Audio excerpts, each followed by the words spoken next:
guys, Dr. Stitzel here. Today's lecture, we're going to go over monetary policy. We've sort of done some of the workings of that in our Fed lecture, so today we're going to talk a lot about the theory and then the recent inflation episode that we've seen over the last couple years. Okay, so probably one of the most confusing things that we're going to learn here is that money has no effect in the long run. Okay, so that's going to sound like something that can't possibly be true. I'm going to show you why that is here in a moment. But to do that, I need to build up the basic theory of money, and we call that the quantity theory of money. And it's built on this idea called the equation of exchange, which is MV equals PQ. Okay, so this is a really basic, important, very critical theory. Really, it's the way that economists think about money. So what's going on here? Okay, M is money, V is velocity, P is the price level, and Q is quantity of production. So let's go through this. So what's money? In this case, we're talking about money supply. Money supply is what that is. Velocity is how money moves through the economy. Okay, so if we have a fixed amount of money in economy 1 and 2, let's say they have the same, and in one economy people spend and trade very slowly, and in the other economy the money is spent and trades happen very rapidly, like a high volume of trades every day. Those are not the same effective money supplies, right?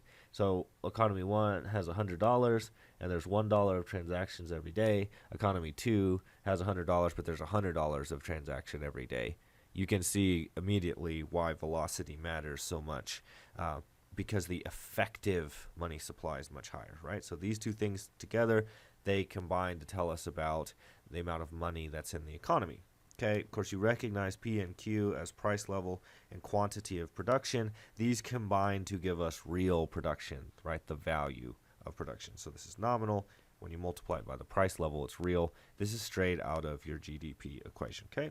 Now, the important thing to understand here is when we're thinking about money, we want to remember what money does. Money is a medium of exchange. Therefore, it's for transaction purposes only. Okay, so we've set that up.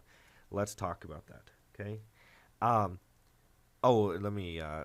You've heard this before, so I'll just remind you, right? What does it mean that money is transactional only, right? Money is held because income and spending don't happen at the same time. So one of the things that you might learn incorrectly in other places if you're not reading or listening to economics, right, is that money demand has something to do with spending, right? But this is not true. Money demand is for holding money because you don't get your income and your spending at the same time. Okay, so that's what money demand actually is. Now, let's go through the classical quantity theory of money. The first thing that you'll learn, like out of a straightforward textbook, is that velocity is fixed. Okay, and that's because it's determined by monetary institutions. Okay, so the Fed has a lot of, I don't want to say like a lot of power to manipulate it, but just the way that they organize sort of sets or holds constant velocity. Okay, and then in the long run, quantity is fixed because it's determined by our full employment. Remember back to our ASAD model, and we're saying, the long run productivity of the economy can move out only by productive advances or increases in resources. Okay, so that's what that means. So with these two things, we learn something very important, right? If this is fixed and this is fixed, what has to be true? Well, if the money supply goes up, if you put more money in the economy, what has to happen? Prices have to go up, okay? So changes in the money supply translate directly into price, okay? And I want to read this briefly from George Selgin, who we've already seen before, right? Once upon a time, economists, or some of them at least, distinguished between changes in price level made necessary developments in the good side of the economy, that is, in changes by real output that occurred independently of the flow of spending, and those made necessary by changes in that flow, that is, either the stock of money or its velocity. Deflation, a decline in the equilibrium price level, might, for example, be due to a decline in the stock of money or its velocity, either of which would mean less spending on output. Okay, so this is all the stuff that we're used to in this class. But it could be due to greater abundance of goods that was spending on change must command lower prices. It turns out while the first sort of deflation is something to be regretted, therefore something that an ideal monetary system should avoid, the second is not. What's more, attempts to avoid the second supply-driven sort of deflation can actually end up doing harm. The same goes for attempts to keep prices from rising when the underlying cause is not increased spending, but reduced output of goods and services. In short, what a good monetary system ought to avoid is not fluctuations in the general price level or inflation rate per se, but fluctuations in the level or growth rate of total spending. Okay, so let me comment on a couple things. Gary North, in his book Introduction to Economics, makes the point that an economy, its natural tendency over time should be to drive prices down, because productivity should be going up and we should be producing more quantity, and then we should have our normal pattern in an economy is growth and production, and so prices will naturally go down over time. We don't want to lose sight of that, right? So we can have increases in price that come from this, or we can have increases in price that come from this, right? So the quantity theory of money holds Q fixed Y, right? Because you might, right, if you're very observant, you might say, right, if we don't have that assumption, then we don't get this lesson here, right? That's true, but what the monetary theory and the classical quantity theory of money is saying is, let's hold fixed all of the things that are happening here by doing that. What type of price changes are we looking at, right? So I want you to keep that clear in your mind. When we see price changes that have to do with something about the real economy, we want those price changes.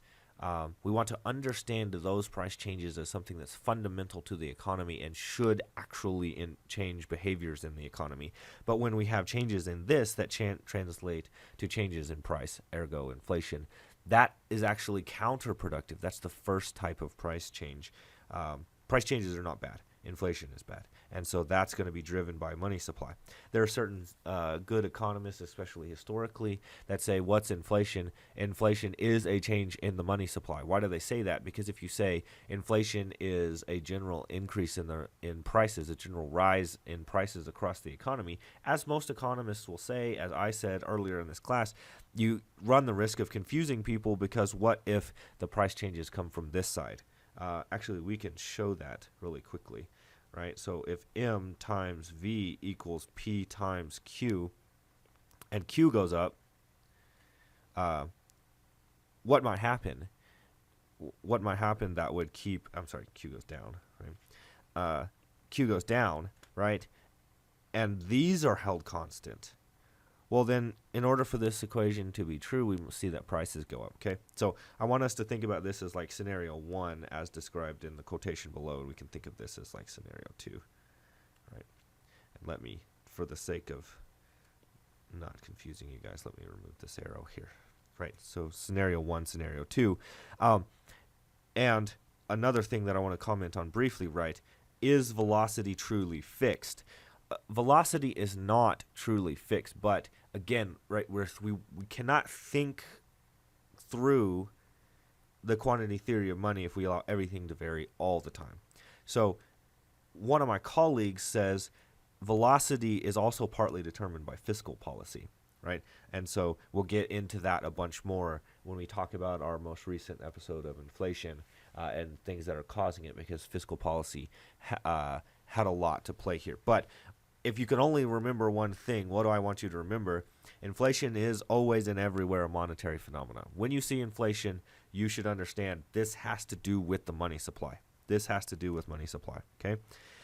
All right, and this is a famous economist, monetarist, and we're going to get into monetarist theory, Milton Friedman. But if you only remember one thing from this lecture, or maybe even from this class, to be honest, inflation is always and everywhere a monetary phenomenon. Okay, there's complexity, there's a lot going on, there's quantity theory of money. You will not go wrong if you understand that inflation is always and everywhere monetary phenomenon.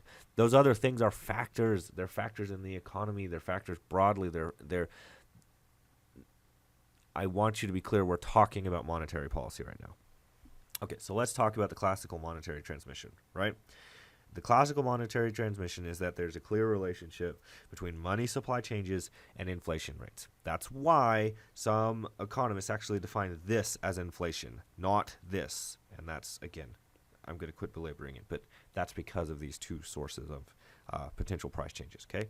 So let's take a look at that. Why is it the case that money doesn't have an effect in the long run? Remember I said that, and probably you wrinkled your nose, and you said, how could this be true? Let me show you why. It's because inflation is always and everywhere monetary phenomenon.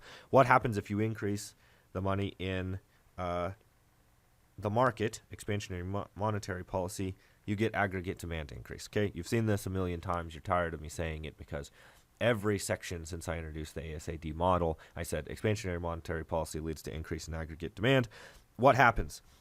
In the long run aggregate supply, we were here. We pushed out. We're now onto this curve. What happened?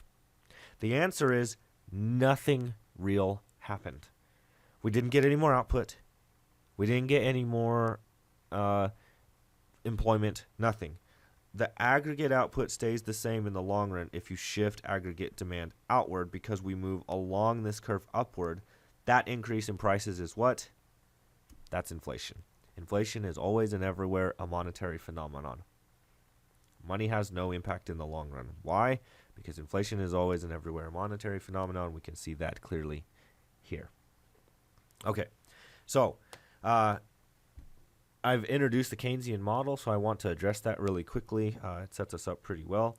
So the Keynesian model says, okay, there's three motives for holding money, right? One is the transaction, or what we call the classical motive. That's the one I just did, right? Remember I was saying that a minute ago. Why do we hold money? We hold money to make transactions.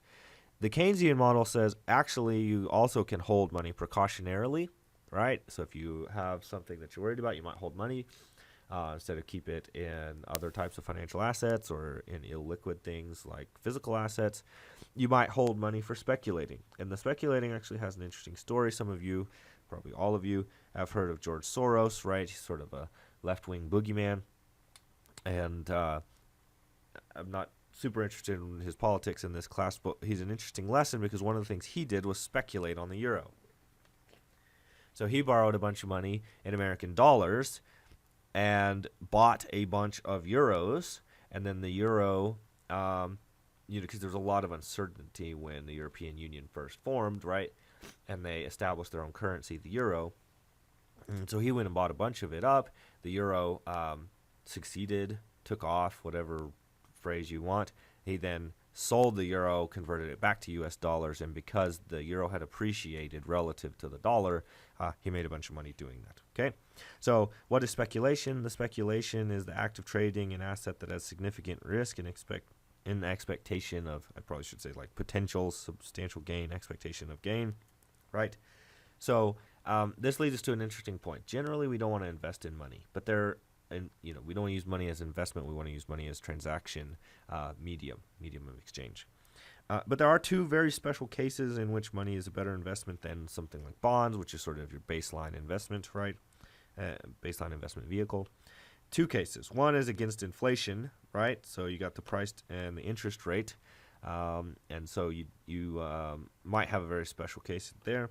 And then two, of course, when price levels fall, because then money appreciates against real goods.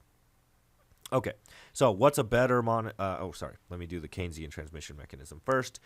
These are all going to look pretty similar. Don't get too tangled up in them because the transmission mechanisms are very important. The differences between them, something that I'm going to ask you about, but not something that's like super differential. Okay, money supply goes up, interest rates go down. Why is that? Okay, so here's our demand for money. Notice that this is not demand for just anything. This is demand for money. We're talking about the money supply. MS, money supply. DM, demand for money. Okay, so we're here. We got this demand for money. We got this money supply. We increase the money supply. That's what that is. Why does the interest rate go down? Because as you move out, we move along the demand for money. We want more of it. There's a lower interest rate. Very straightforward. You guys are all comfortable seeing this by now. What does that do, though? This is important, right? It increases investment. Why? If the interest rate goes down, remember in the Keynesian model, the determinant of investment is the number of projects for whom the return on investment is higher than the interest rate. If the interest rate goes down, more of those projects will be viable. Investment will go up. Of course, we remember that, right? Our GDP, C plus I plus so on, right? So our aggregate demand goes up. If our aggregate demand goes up, we'll see quantity increase, right? So in a situation where we're here, that'll push aggregate demand outward, right? So we get that trade-off, classic transmission mechanism trade-off. Okay, an idea unique to the Keynesian model is what we call the liquidity trap. And this is when interest rates are so low that people believe they can only rise, so they hold money and they won't invest. Okay, so people look at this situation and say, okay, well, I know which way interest rates are going to go because they can't go any lower. There's a lot of discussion, and actually, the Keynesians didn't really win out in this discussion. 2008, we got to the zero lower bound. Interest rates, in theory, were as low as they could possibly go, yet we somehow didn't really see a liquidity trap there. So maybe this is more theoretical than realistic. Okay, let's do a better model. That's the monetarist model. This is Milton Friedman out of the Chicago School. And they start with this notion of permanent income. Okay, they say two people with the same income but different wealth level will consume differently. This should be readily apparent, right? I have $0 in the bank. I make $50,000 a year. You have $1 million in the bank. You make $50,000 a year. Are we going to consume the same? Obviously not. What explains that? This is what the monetarists call permanent income. Okay, so what does then the monetarist transmission mechanism look like? That's this guy here. Notice that it's subtly different. Money supply goes up, interest rate goes down. Those are the same. Now, investment goes up, right? The Keynesians say, yeah, absolutely, investment could go up. Or some combination of the two. It could be that consumption goes up. Why? Because money that I was going to hold in the bank or I was going to put in investment vehicles is no longer as attractive because the interest rate went down. What might I do? Instead of investing that money, I might consume it, right? So investment might go up because interest rates go down, or we might see a pullback on consumption, i.e. the demand for money might change. Either one is going to lead us to an increase in aggregate demand. Therefore, we get this quantity price trade-off. Okay, so it is very important to understand that the outcome of monetary policy depends on the state of the economy. Okay. Normally, when I draw these curves, right, I start from scratch and I draw every single line. But you guys have seen this a bunch of times by now, so I'm going to go back to my ASAT model. If we start at full employment, we engage in expansionary monetary policy that pushes the aggregate demand out. We'll get to here, and this is straightforward demand pull. Oh, I'm sorry. I showed you the wrong point. We start here. Right? Then demand goes out. We'll move along the curve to here. The supply will react. Why? Because the economy is overheated. It's a signal that prices are too low and those resources are overstretched, and we'll end up back here. What do we get? We get inflation in exchange for no output, right? Because the output went up and then back. Let me draw it like horizontal, right? And so we get the same output. So the long run effect then is only inflationary. It is actually really similar to what we were showing, right? Because I could erase those short run supply curves, and it would look exactly like why money has no effect in the long run. Okay, now this is what happens if we start at full employment. What happens if you engage in monetary policy when you are not at full employment? Say we have a supply shock and drives it down, right? So we start out here, we get supply shock, drives us down, we engage in expansionary monetary policy, drives aggregate demand up. We'll move back along the curve. We will get inflation, but we will get inflation in exchange for recovering our level of output. Okay, very straightforward. Everything that demand pull, cost push, using the monetarist mechanism to understand it.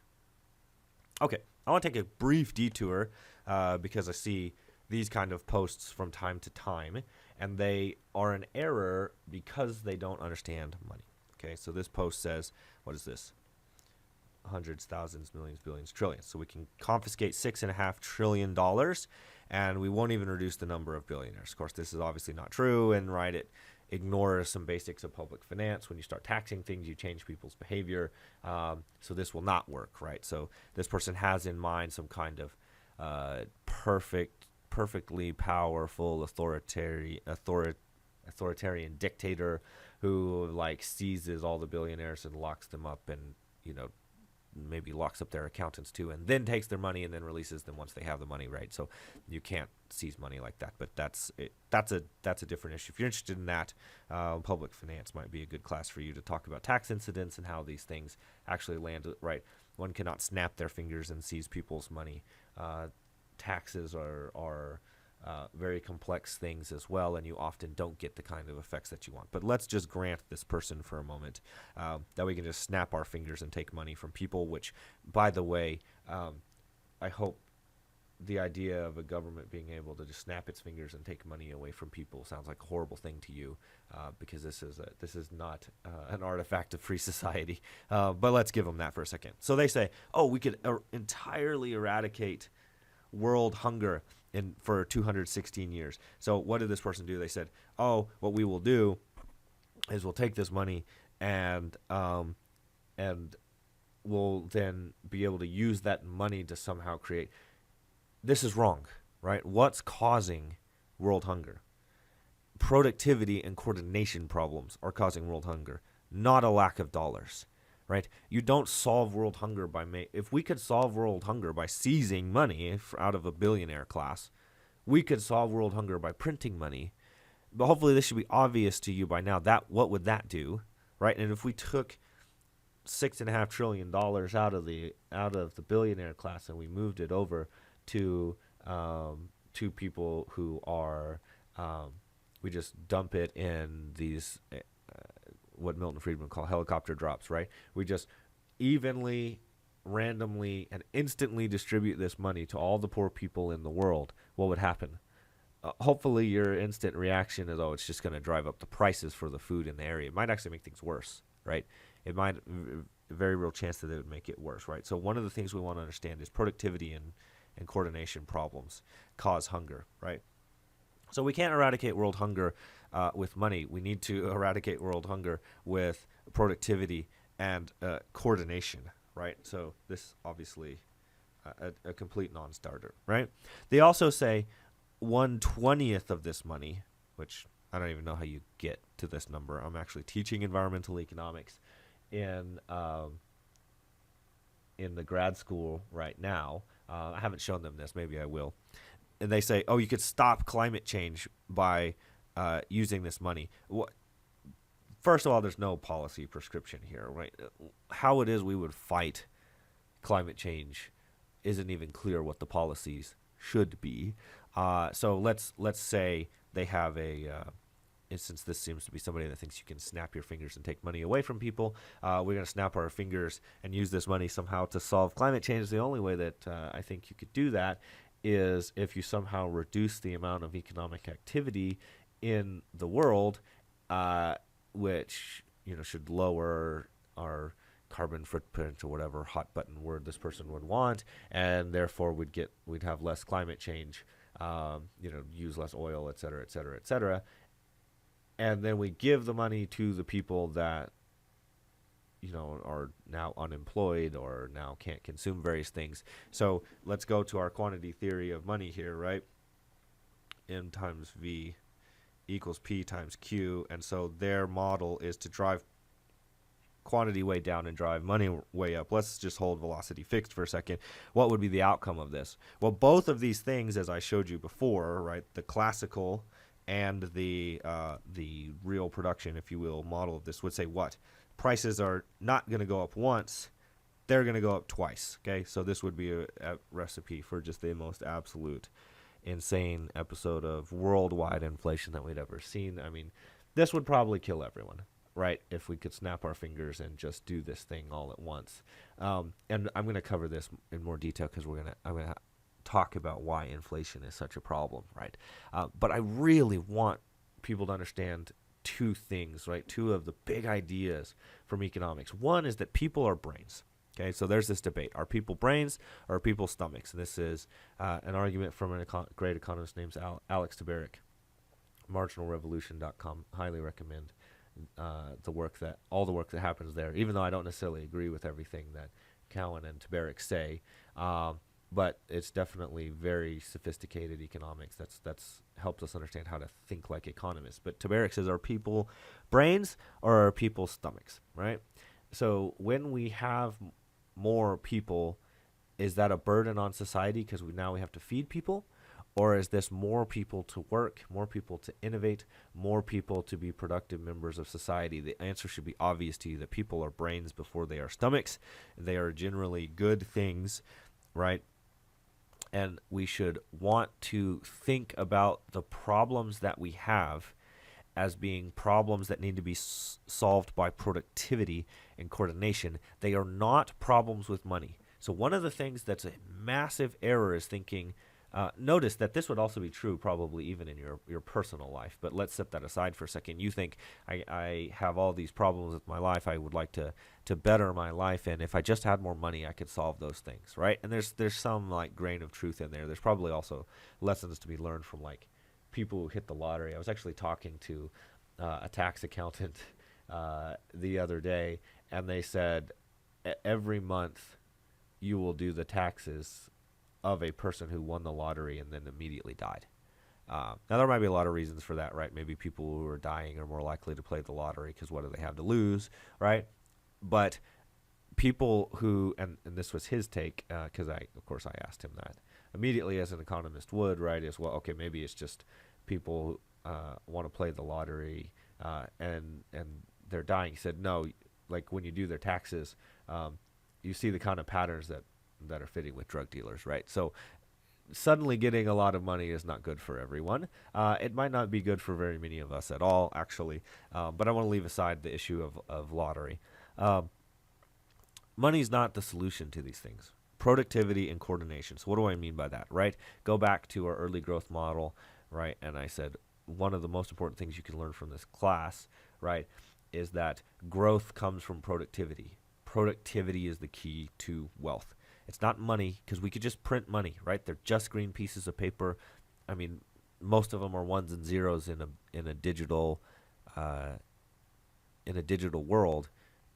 If the problem were money, we could solve it. It's not money. Seizing money from billionaires is not the answer. Now, I don't want to say that, right, there's a lot of nuanced discussion to be had there. There's a lot of discussion that's worth having, the saying, what should our tax structure look like, and I'm not defending billionaires necessarily, right? What I'm saying is you are missing the point if you think that world problems can be solved by taxing or taking money. I almost said stealing, right? Taxation is theft. But taking money from people who have money and giving it to people who don't have money. That doesn't solve anything, because you still have this problem, right? There's only a fixed number of things to go around. How do we solve world hunger? You know what? I'm going to label that so you remember this. How to solve world hunger. And no, I'm not saying this tongue in cheek. I'm being 100% serious.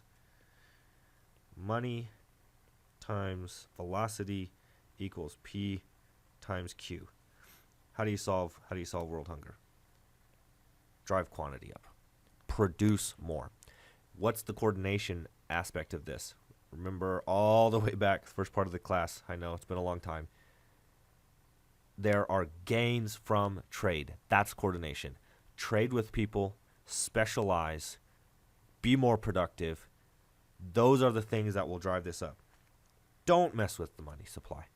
Don't mess with velocity. Allow prices to come down. What could be better for the impoverished world than for there to be more and better things produced available at a lower price? How to solve world hunger. There it is. I like drawing stars apparently today. How to solve world hunger. Okay? Don't pretend that we're going to solve climate change, that we're going to solve world hunger by increasing the amount of money that's in the world. Whether we tax that from other people, whether we print more money, whether we, outlaw banks. I don't know, whatever ridiculous things are going to happen. You need to take serious economic measures towards. So if you're interested in either of these things, taxation, climate change, I've got other good classes on this, environmental economics, public finance, a lot more of that there. But learn two things. People are brains, they're not stomachs, and productivity and coordination problems cause world hunger, and the solutions to things like climate change are not money. Okay, I digress. Let's talk about the current episode of inflation, and we're going to look at very prominent economist John Cochrane on the University of Chicago had a good piece on this, right? He said, why are prices rising? Why inflation? Is it supply chain issues, right? Well, it's hard to say because businesses can't seem to find workers. It's been true for a long time now. At the time of the writing, he said there are 10 million job openings and only 7 million people looking for work. That means there's 3 million, in addition to 3 million people looking for work in March that has since stopped, okay? The fundamental thing here is demand outstripping supply. The fundamental thing is demand outstripping supply. There's no problem in terms of prices if demand isn't increasing faster than supply is, right? So inflation is all prices going up. It's not relative price changes, right? So if you've got two different goods like strawberries and apples per se, right, and the price of one goes up and the price of the other goes down, and so the net price change is zero, that's just a relative change in prices, right? We have fewer strawberries, or people want strawberries more than they want apples. Okay, so what's driving this current inflation? Quote from Cochrane, widespread inflation always comes from people wanting to buy more of everything than the economy can supply. Inflation is always and everywhere. Monetary phenomenon fits in with this by saying this is what drives aggregate demand. Okay, so tacitly we're talking about AD here, right?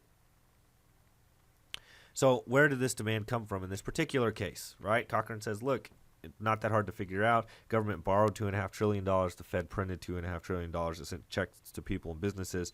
Compare this to a $2 trillion economy. So, when I was first looking at these kind of effects, when you look at it on a per person basis, you look at this and go, what is $600 or $1,200 one-time check, $1,200 one-time checks going to do to the economy? That can be a poor way to think about macroeconomics. And the reason is, look at this number. We got $5 trillion out of a $22 trillion economy. That's not trivial, right? It's not a majority or anything, but it's a significant portion of the economy. People then turn around and spend this, and the economy ends up not being able to keep up. So we have inflationary pressures. Okay, so one of the things we want to think about in this class is, okay, so we have inflation. What's so bad about inflation, right? Let's just say your wages go up with it at the same time. So prices and wages, they rise at the same time. This is not so bad, right? If I make more and prices of things go up, maybe my life doesn't change as long as those things are all proportional. Inflation, things go up all at the same time. And the first problem with this is that's not how inflation happens, right? Again, we don't want to think about things in the economy as if, they happen all at the same time, all at the same rate to everyone. Inflation doesn't work like that, right? When you put money into the money, so you increase money supply, so you put more money into the economy. It's not everyone getting it all at the same time. There are different people that are at different places, right? Remember back to our Fed example, FOMC operations, that are getting more of that money first. They actually get some benefit, right? Because they have more money before prices can react. Whereas people like you and me, we get hit by the prices. This new money doesn't filter through the economy till much after the prices, right? So inflation is very chaotic. This is part of why those old school economists that I was talking about referred to the money supply change itself as the inflation and not the ensuing price changes, because the money supply is the damaging part, right? And then the prices rippling through the economy is an attempt at a correction to a artificial stimulus, artificial, let me be careful with that word because we're going to use stimulus here in a minute, an artificial impulse into the economy. Now, the other problem with this, related actually, is that some prices rise faster than others. Prices don't uniformly rise together. I actually had a friend of sorts who is an economist, and they said, "Oh, look, prices aren't rising across the board," and they shared this, and they said, "Inflation is impacting some things, and it's not impacting other things." That's worse. That's actually how things are damaging, because now inflation is going around messing up things related to cars, and it's not doing much in terms of education, airfare, medical care. That is distorting the relative prices of those things. It's actually changing people's behaviors, right? If this were just one straight line, one straight wall, then my proportion of gas to college tuition wouldn't change. My behavior wouldn't change, right? So one of the things we want to remember in economics, it's things that change behavior. Things that change behavior are the things that have potential to benefit or damage society. And in the case of policy, things almost always damage society, right? So it's the worst economist ever that would lie to you. Not lie, that's too harsh. That would misinform you, that would give you bad reading of an economy that says, oh, look, inflation is hitting different things in the economy at different rates. That's the worst case scenario for inflation. So let's go over some things, okay? There's some sort of technical problems with inflation, right? You can't get what you want and you need, neither can businesses. Wages lag prices. This is like the suckiest part of it for most people, right? People lose, workers lose in real terms, right? My wage doesn't go up, inflation goes up, I can buy less. I'm hurt, right? Your cost of living goes up, your real purchasing power goes down. But the main problem with inflation is that it disrupts coordination. Remember, prices convey information. They are the language of business. That's how trade happens. That's how the economy moves. That's how markets interact. That's businesses interact with consumers. Businesses interact with businesses. Consumers interact with consumers. It happens through prices. Think of prices as a language of trade, the language of economics, right? The problem with inflation is now when you see a price go up or down, you don't know if there's something real that's happening in that market and you should act accordingly, or if it's inflation. And as a consumer, you don't really care, right? Like I don't say, oh, that's not an actual increase in the price of ice cream, right? I should ignore it and buy as much as I usually do. I still have to make my choices given the prices that face me, right? And so inflation muddles the signals that prices are trying to convey. This is extraordinarily damaging. Remember what I just said. What's causing world hunger? It's not a lack of money, otherwise inflation would be a good thing, right? Actually, it is the coordination that allows me to trade with people, to focus on the things that I am good at, produce as much as I can in the things that I am good at, and trade it for other things that people want, right?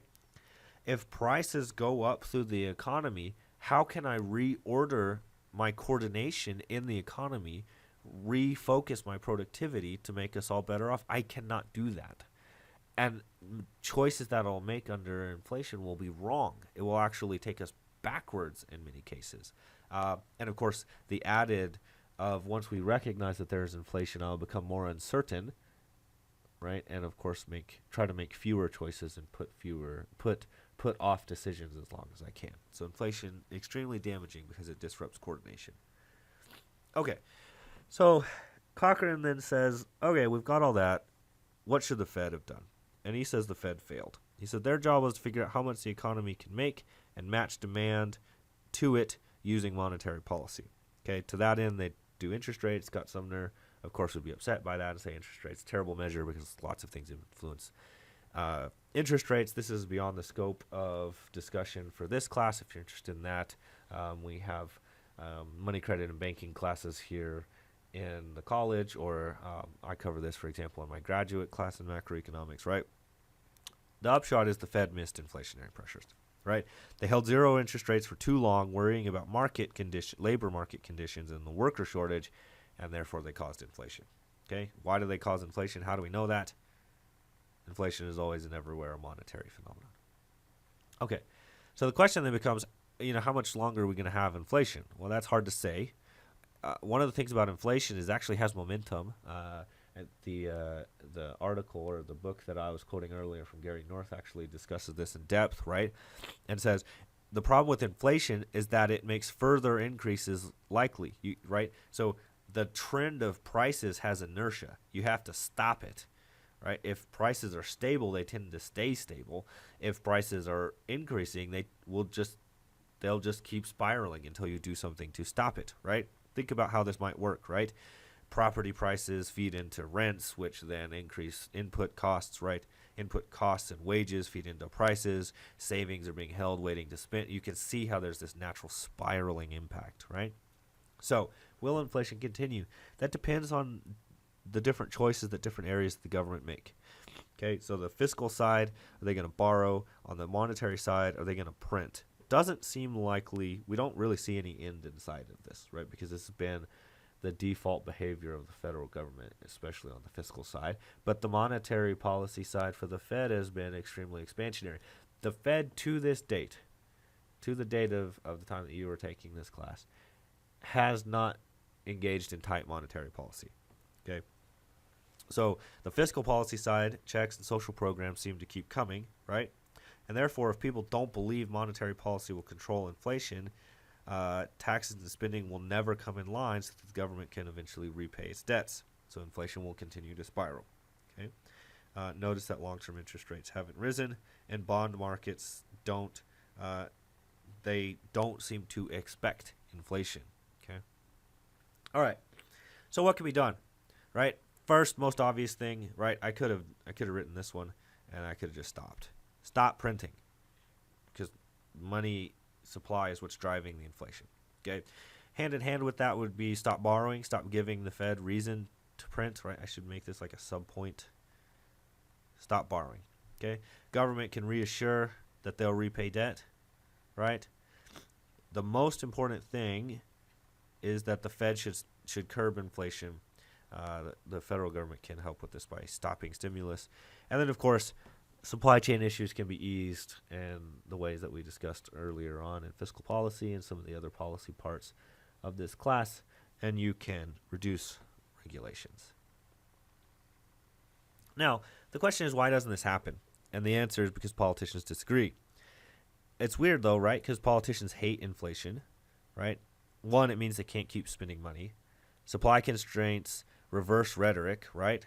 So they'll say, what am I going to do to fight inflation? I'm going to start a new jobs program. Well, a new jobs program is a cost. This is spending. It's going to actually provide an impulse that would suggest we might want to print more money to make it. Okay. Next thing that you'll notice, every administration, regardless of its political stripe, when you see inflation, will immediately go to saying which things: supply shocks, bottlenecks, transitory inflation, global events, right? You can fill in the blank with all the examples that you'll have seen in recent years as administrations make excuses for inflation, right? The current administration, for example, has done several things, right? Cancel Keystone Pipeline, beg Saudis and Russians to produce more, accuse oil companies of collusion, blame things on war in Ukraine, on and on and on and on and on. And every economist worth their salt is pulling their hair out saying, no, just stop printing money. Just stop printing money. All of these things are legitimate policy concerns. They have nothing to do with inflation. Monetary policy is what drives inflation. Inflation is always and everywhere a monetary phenomenon. Okay. Notice that episodes of inflation always lead to witch hunts, speculators, hoarders, price gougers, on and on and on and on and on. One of the things that I want to talk about, actually, I don't care about this. You've read all this. Does profiteering cause inflation?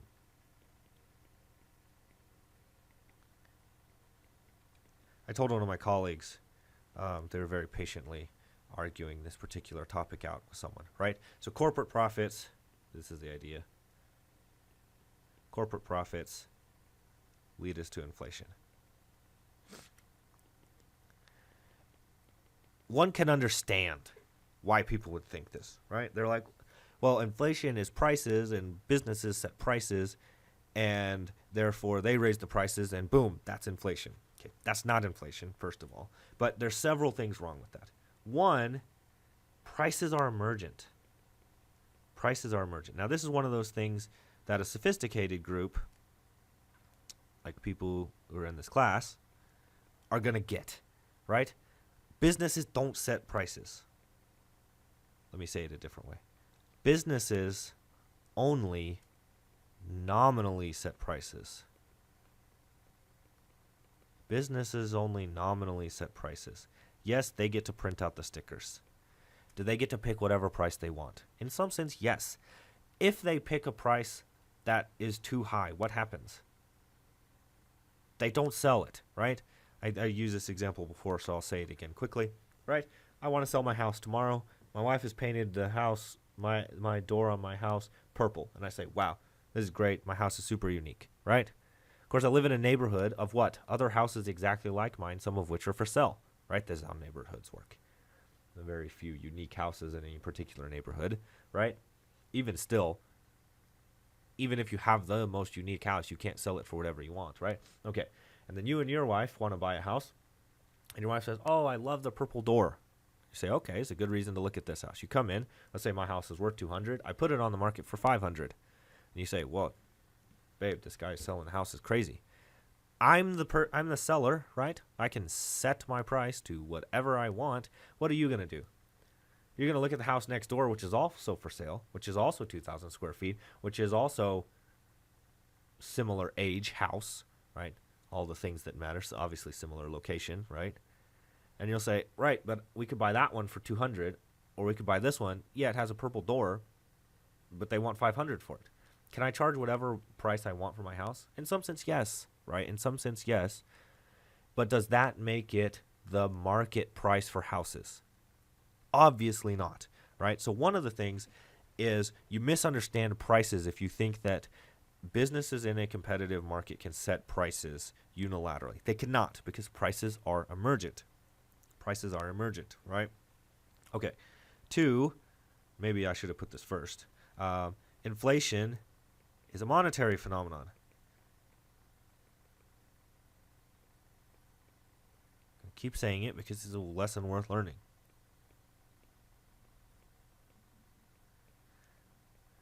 So if corporations are moving around prices, why is that not inflation? Right? It's not inflation because that is actually changes in relative prices versus changes in the overall level of prices. Okay. The third, and probably like my go-to argument here, I'll make this a triangle since I made the square accidentally, right? Non-variation can't explain variation. And the reason I like this one is because, one, it's a very broad lesson. Non-variation can't explain variation. And the reason this one's so good is because what are they tacitly saying, or sometimes openly saying? This is corporate greed. Okay? Nobody's denying that corporations are greedy.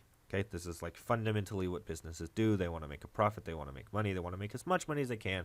You and I are exactly the same. If we were to open a business tomorrow, what in the back of our head is going on? I want to be rich. Okay? Nobody's denying that there's greed. The problem is there's a time period. There's 2 time periods. Okay? Time period 1, time period 2, right? And in time period 1, we have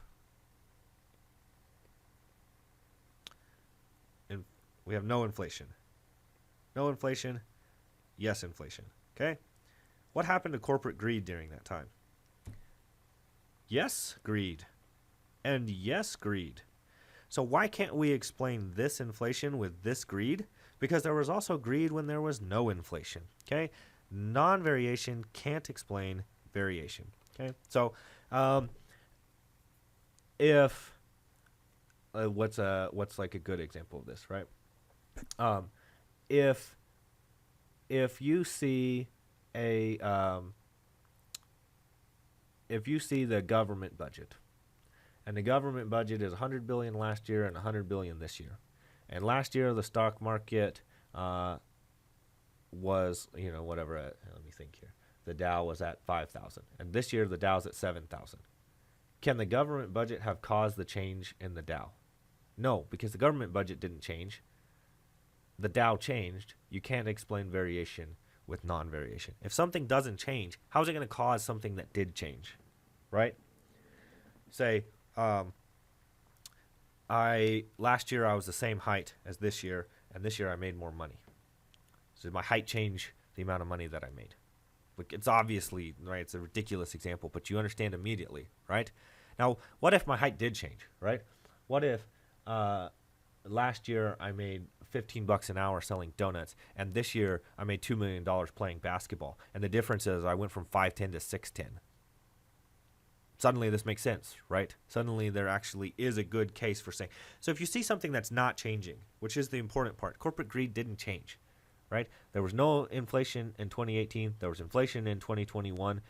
Corporate greed in 2018 was exactly the same as corporate greed in 2021. Now, some people are saying, wait a minute, but maybe they had like an opportunity to increase prices. That's absolutely true.